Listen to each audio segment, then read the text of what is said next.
Hola, buenas tardes, noches ya.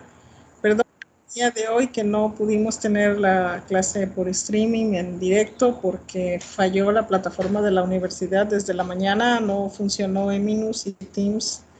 Algunos compañeros dicen que optaron mejor por dar la clase por Zoom, aunque se las corta porque solo les dura 40 minutos.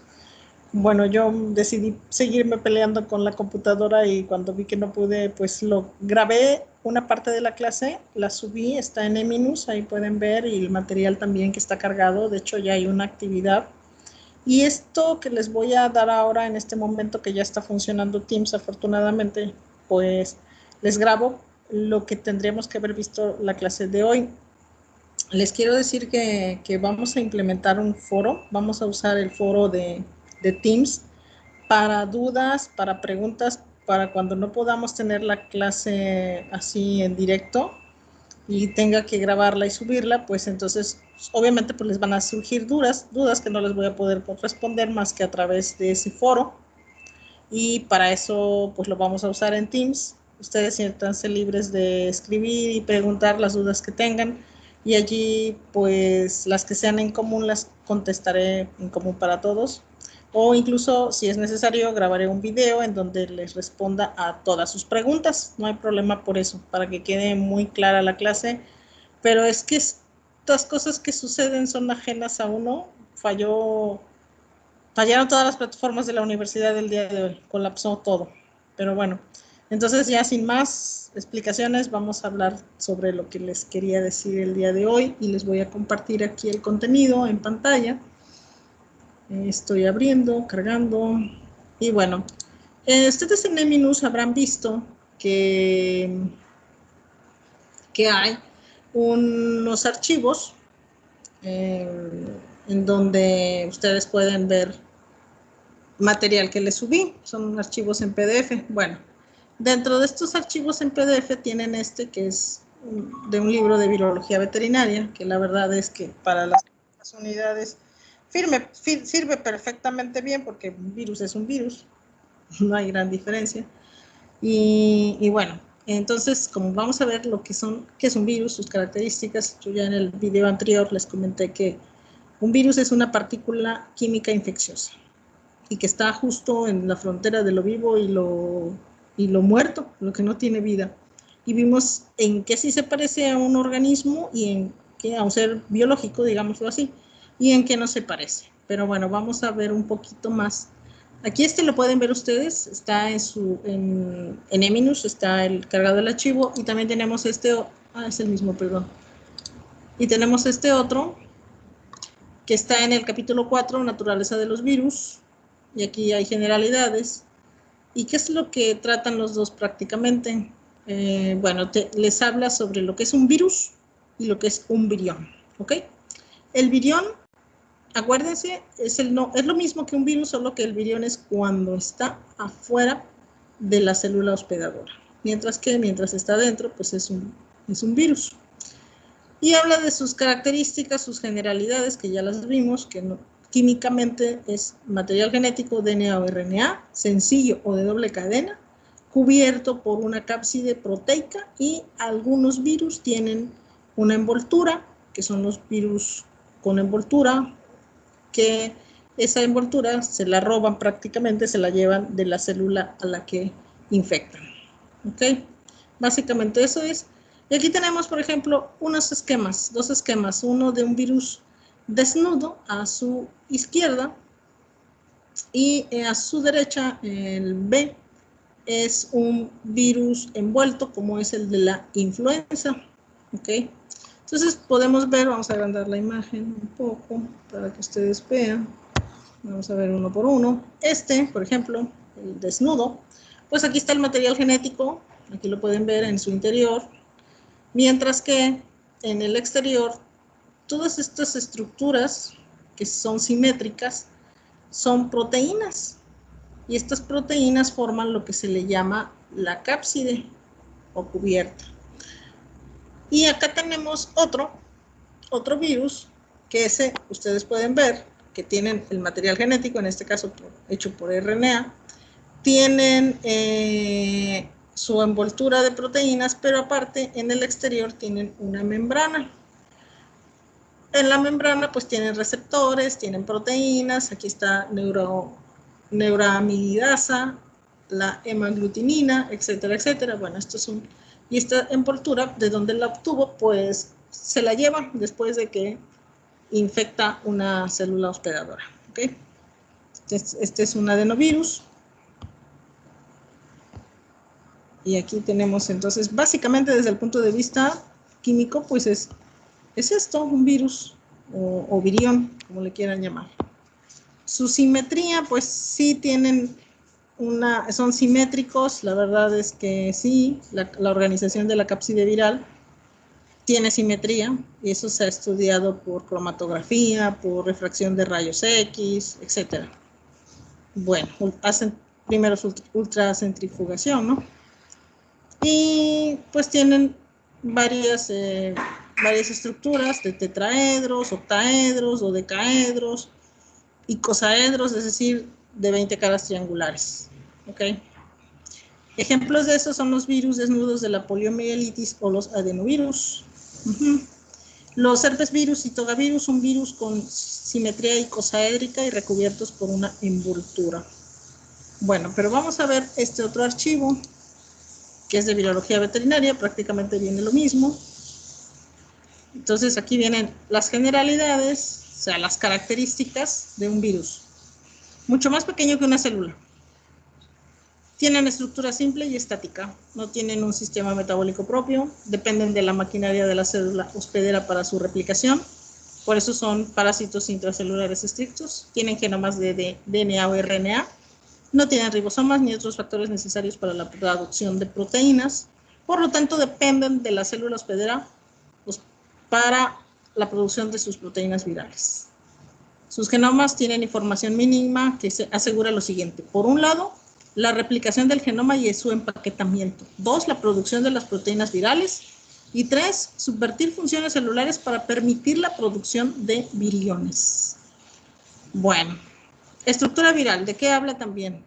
Pues habla de la cubierta proteica que se le llama cápside, que está compuesta de muchas copias de uno o más tipos de proteínas. Estas proteínas se ensamblan formando unidades estructurales llamadas capsómeros.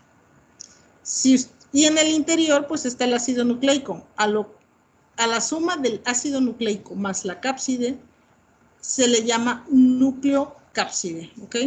Si les preguntan qué es la nucleocápside, pues se le denomina así a la cápside más el material genético del virus en cuestión.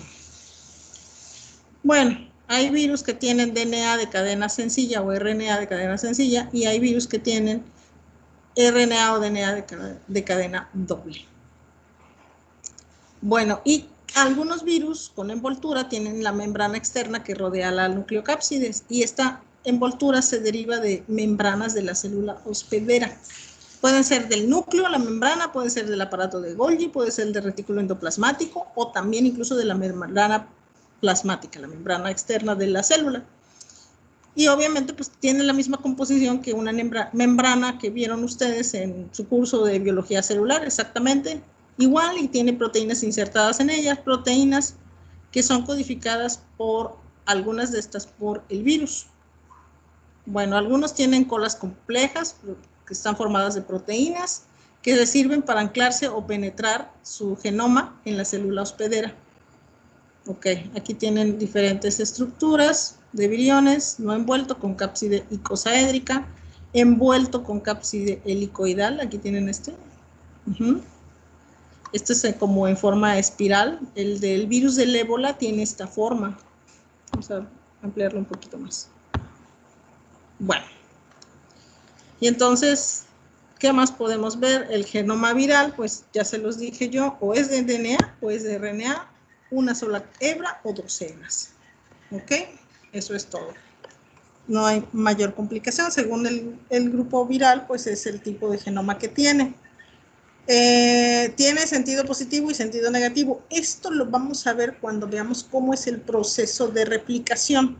Hasta ahorita nada más que sepan ustedes que tiene sentido positivo o sentido negativo, ¿ok? o los dos sentidos. Bueno, entonces los genes que están dentro de ese genoma pueden codificar desde unos pocos productos génicos diferentes, de 6 a 7 genes, por lo tanto unos aproximadamente 5.000 nucleótidos de longitud, hasta más de 70 a 100 productos génicos diferentes, como el herpes virus. El herpes virus es de 60 a 120 genes. Ok. En general, los genomas de los virus son muy pequeños. El tamaño máximo puede ser de 30.000 nucleótidos, como en el caso de los coronavirus. ¿Ok? ¿Y por qué son de este tamaño? Bueno, hay una hipótesis que dice que las polimerasas de los virus tienden a cometer más errores que las polimerasas de células en sí. Y entonces, bueno, sobre todo las polimerasas de RNA fallan más que las polimerasas de DNA. Y entonces esto puede limitar el tamaño también, por eso, pues, básicamente. Bueno, la cápside, les decía yo que la cápside pues, es la cubierta de proteínas. Y su función es proteger al genoma viral. O sea, protege su material genético, obviamente, y eso es a través de una cápside que puede estar hecha de múltiples copias de una sola proteína o de una asociación de varias proteínas diferentes. Bueno. Y tiene diferentes estructuras simétricas, como helicosaédrico desnudo, como del picornavirus, poliomavirus, o puede estar envuelto, como el herpes virus. Tiene varias caras triangulares y esquinas. Ok, estructura helicoidal, como el virus del mosaico del tabaco, que sea desnudo, o envuelto, como el virus de la rabia. Y los tamaños de los virus, pues normalmente son en nanómetros, desde 17 a 22 nanómetros hasta los 300 nanómetros. Ok. ¿Y cómo se visualizan los virus? Pues se los dije en la otra grabación, por técnicas de microscopía electrónica. Y la mayoría de las veces hacen cristalografía de rayos X, pero siempre se ayudan de la microscopía electrónica. Y ahí es como pueden ver la estructura general de un virus, cómo se ve simétrico, cuántas caras tiene, etc. Y se han visto 5 formas estructurales básicas. ¿Cuáles son? Bueno, helicosaedro desnudo, el helicoidal desnudo, ¿ok? Helicosaédrico envuelto, el helicoidal o envuelto, y los complejos. ¿Cuáles son los complejos? Pues los bacteriófagos y, por ejemplo, el virus de la viruela. ¿Ok? Ahí vienen los ejemplos en su lectura. Esto se lo subí, ustedes lo pueden descargar de Minus y leerlo y estudiarlo con calma. Y luego, pues les habla de la envoltura viral. Prácticamente la envoltura viral es la membrana de la célula que infecta en la célula hospedera. ¿Ok? Y esto ocurre, ¿cómo es que se las llevan? Pues cuando se liberan los viriones de la célula infectada. Cuando ya se liberan los virus y al salir se convierten en viriones, se llevan parte de esta membrana de la célula que infectaron y que destruyeron y mataron, obviamente. Entonces, esta, por lo tanto, es una membrana que pueden tomarla ellos desde el aparato de Golgi, puede ser del retículo endoplasmático, puede ser de la membrana nuclear. ¿De qué va a depender? Pues del tipo de virus que sea y dónde lleva a cabo la replicación, dónde se multiplica. Si lo hace en el aparato de Golgi, pues ya se llevó parte de la membrana del aparato de Golgi. Si lo hace dentro del núcleo, pues se va a llevar parte de la membrana del nuclear. Entonces todo depende dónde está el virus replicándose. Independientemente del origen de la membrana, pues es una doble capa de lípidos de origen celular con proteínas asociadas. Las proteínas que están asociadas son principalmente de origen viral, es decir, que ahí sí el virus las codificó, las produjo. En su mayoría son glicoproteínas, es decir, una mezcla de proteína con carbohidrato. Y el número de proteínas virales en la envoltura puede variar desde 1 hasta más de 10, dependiendo de qué virus estemos estudiando.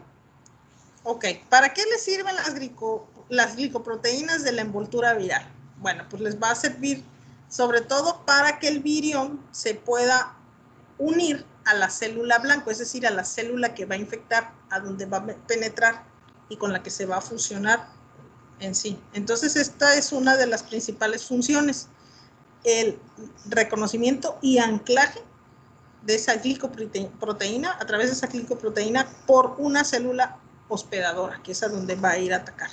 ¿Ok? Y el anclaje del virión a la superficie celular requiere que la envoltura esté intacta y las glicoproteínas tengan su conformación nativa. Algunos medicamentos lo que hacen es cambiar esa conformación de las glicoproteínas y de esa forma, pues el virus nunca va a poder detectar su célula blanco y nunca la va a poder infectar. ¿Ok? Por lo tanto, de esa forma uno disminuye la infectividad de un virus. Hay medicamentos que están enfocados específicamente a esa función. Ok. A veces no causan la muerte de la célula hospedera directamente. Eso lo vamos a ver después cuando veamos lo que es el mecanismo de replicación. Pero bueno, eso hablamos después. En este momento no los voy a liar con eso. Y aquí habla de las proteínas virales, ¿ok? Hay dos tipos básicos de proteínas codificadas por los virus, las estructurales y las no estructurales. A ver, cuando decimos estructurales, pues sí forman parte de esa estructura viral. Van a formar parte ya sea de la cápside, acuérdense, en un virus desnudo, o de la envoltura en un virus con cubierta. Y las proteínas no estructurales se producen dentro de la célula infectada y tienen varios papeles, ¿ok? Pues algunos son enzimas. Y bueno, varía el número de estas. Como les decía, las estructurales van a formar parte de la cápside, ¿ok? Y algunas también empaquetan el ácido nucleico del genoma viral. Bueno, entonces vamos a ver dónde están estas. Habla un poco de dónde se producen los olisacáridos que se van a unir, o los carbohidratos que se van a unir a las proteínas para formar parte de las proteínas de la envoltura. Y obviamente pues estas siguen el mecanismo. Ustedes recordarán de biología celular cuál era el mecanismo de que se produzca una proteína y luego finalmente salga a la envoltura, a la membrana plasmática. ¿Ok? ¿Se acuerdan ustedes del proceso? Bueno, es el mismo proceso. Claro, usan toda la maquinaria de la célula hospedadora. Usan todo de ellos, de esas células. Bueno, proteínas no estructurales, enzimas, que están asociadas a los procesos de transcripción de genoma, replicación y procesamiento de proteínas. ¿Ok? Por ejemplo, la transcriptasa reversa de los retrovirus. Esa es una proteína no estructural. Ok, bueno. Otros componentes virales, pues lípidos, pero los lípidos, ya saben, son derivados de la membrana de la célula hospedera. Los carbohidratos lo mismo, ¿ok? Y ya luego en este escrito lo que habla sobre la taxonomía viral. Aquí de qué es lo que trata. Bueno, pues simple y sencillamente habla sobre, yo les dije, existen dos tipos de clasificación viral. La de David Baltimore, que es la más viejita, muy práctica, muy funcional. Y tenemos la taxonomía viral, que la hicieron, les decía yo, que el Comité Internacional de Taxonomía Viral, ¿ok? Que es un conjunto de varias personas que se dedican a hacer clasificación de virus. Entonces, este Comité Internacional de Taxonomía Viral establece un orden de clasificación jerárquica. Y es así. Primero es el orden. ¿De qué orden es ese virus? Luego la familia. ¿De qué familia es? ¿A qué subfamilia, si tiene alguna, corresponde? Luego, ¿qué género es? Y finalmente la especie, cepa o incluso tipo. Ahora, los sufijos de los nombres. ¿Cómo se ponen los nombres? Los órdenes tienen sufijos virales. Las familias tienen el sufijo viridae. Mientras que los géneros contienen el sufijo virus. Por ejemplo, coronavirus es el género coronavirus. Una especie viral está constituida por un linaje replicante que ocupa un nicho ecológico, por ejemplo, una enfermedad en particular. ¿Ok? Entonces, normalmente eso ayuda para hacer la clasificación de un virus. ¿Cómo clasificamos a los virus? Pues en familias con base en muchas características. Por ejemplo, les decía yo en la grabación anterior que es el material genético, la morfología, el tamaño, la forma del virión, presencia o ausencia de la envoltura. También, cuál es el organismo hospedador y hasta qué serotipo también, dependiendo de la propiedad inmunológica del virus, también hay serotipos. Y también se usan propiedades físicas y químicas como masa molecular, densidad de flotación, inactivación térmica, estabilidad al pH y sensibilidad a varios solventes. ¿Ok? Y como les decía, de acuerdo a David Baltimore, si, dependiendo de su material genético, si es de cadena doble o sencilla. La organización de su genoma. Todo esto se usa para poder hacer una clasificación de los virus en órdenes o familias particulares. Aquí pone un ejemplo. El orden mononegavirales. Fíjense, termina en la terminación virales, como lo dice aquí, cómo se les dan los nombres, virales. Ese está compuesto por virus que tienen un genoma de cadena sencilla de RNA y además de orientación negativa. Y luego terminan de clasificar dependiendo de las propiedades antigénicas y biológicas de las macromoléculas que producen, como son proteínas estructurales y enzimas. Es decir, que tanto infectan, si hemaglutinan o no, etcétera, etcétera. Aquí hay una clasificación de algunos virus, las principales categorías taxonómicas como ejemplos. Entonces aquí pueden tener, por ejemplo, qué familia es luego sus características, la simetría de la cápside y tamaño del virión, a qué subfamilia pertenece, los géneros y las especies representativas. Claro, en esta hablan sobre todo de una clasificación de virus que afectan a animales, no humanos, pero pues también hay clasificación para virus vegetales y virus que afectan a los humanos. Por cierto, hay virus que afectan tanto a otros grupos animales aparte del humano. Aquí lo pueden ver, miren.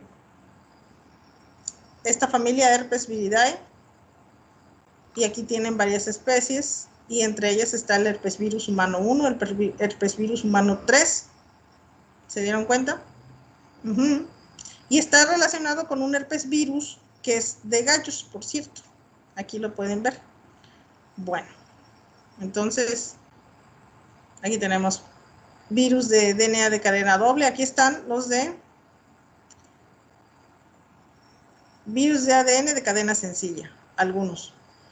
Virus de ADN de cadena doble. Siguen aquí de cadena doble. Virus de ADN y RN con transcriptasa reversa. Esos son otros. Aquí tienen ustedes. Hay virus de la leucemia. Aquí pueden ver. Adenocarcinoma pulmonar ovino.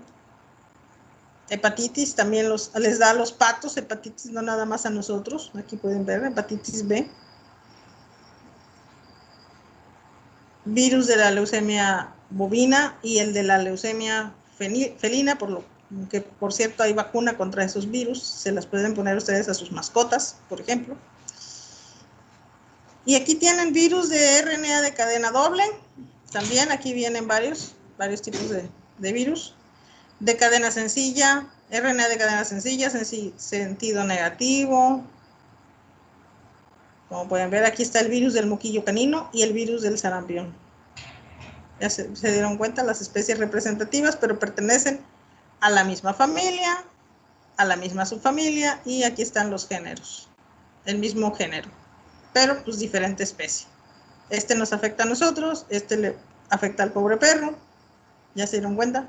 Bueno, aquí están los virus de las paperas, ese nos afecta a nosotros, y cómo está emparentado y pertenece Es otra especie del género Rubulavirus, en donde está el Rubulavirus porcino.